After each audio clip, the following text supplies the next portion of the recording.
Kozhikode medical college ആശുപത്രിയിലെ മരുന്നുക്ഷാമം പരിഹരിക്കാൻ ഇടപെടുന്നില്ലെന്നാരോപിച്ച് മന്ത്രി മുഹമ്മദ് റിയാസിന് നേരെ ബിജെപിയുടെ പ്രതിഷേധമുണ്ടായി. മുഹമ്മദ് റിയാസ് ഉദ്ഘാടകനായ വേദിക്ക് സമീപമെത്തിയ പ്രതിഷേധ പ്രകടനം പോലീസ് തടഞ്ഞു. മെഡിക്കൽ കോളേജ് ആശുപത്രിയിലെ മരുന്നുക്ഷാമം 3 ആഴ്ച പിന്നിടുമ്പോൾ സമരം ശക്തമാക്കുകയാണ് ബിജെപി. ഇടതധ്യാപക സംഘടനയുടെ പൂർവാധ്യാപക സംഗമം ഉദ്ഘാടനം ചെയ്യാൻ മുഹമ്മദ് അബ്ദുൾ റഹ്മാൻ സ്മാരക ജൂബിലി ഹാളിലെത്തിയപ്പോഴായിരുന്നു മുഹമ്മദ് റിയാസിന് നേരെ പ്രതിഷേധമുണ്ടായത്. കോഴിക്കോട് ജില്ലയുടെ ചുമതലയുള്ള മന്ത്രിയായിട്ടുകൂടി പ്രശ്നപരിഹാരത്തിന് മുഹമ്മദ് റിയാസ് ഇടപെടുന്നില്ല എന്നാണ് ബിജെപിയുടെ ആരോപണം. ബിജെപി ജില്ലാ ആസ്ഥാനമായ മാരാർജി ഭവനിൽ നിന്ന് പ്രകടനമായി എത്തിയ പ്രതിഷേധക്കാരെ ഗേറ്റിന് മുന്നിൽ പോലീസ് തടഞ്ഞു.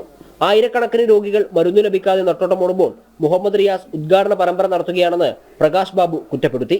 പാവപ്പെട്ടവർ പോകുന്ന ഈ ആശുപത്രിയിൽ 24 ദിവസമായി മരുന്നില്ല റിയാസെ.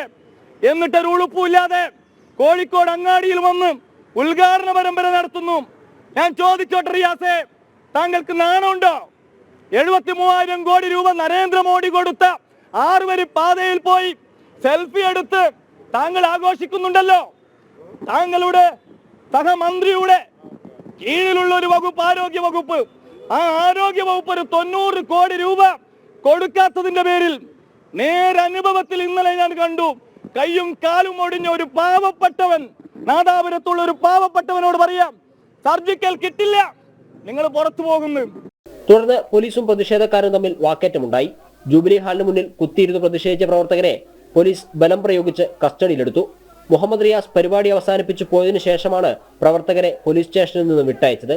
വരും ദിവസങ്ങളിലും പ്രതിഷേധം ശക്തമാക്കാനാണ് ബിജെപിയുടെ തീരുമാനം.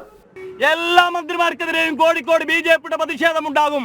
പാവപ്പെട്ടവനെ കൊല്ലാക്കൊല ചെയ്ത് ഇഞ്ചിഞ്ചായി കൊല ചെയ്ത് അങ്ങനെ മന്ത്രിമാർ ഇവിടെ നടക്കണ്ട. അതാ ബിജെപിയുടെ തീരുമാനം. ജനം, കോഴിക്കോട്.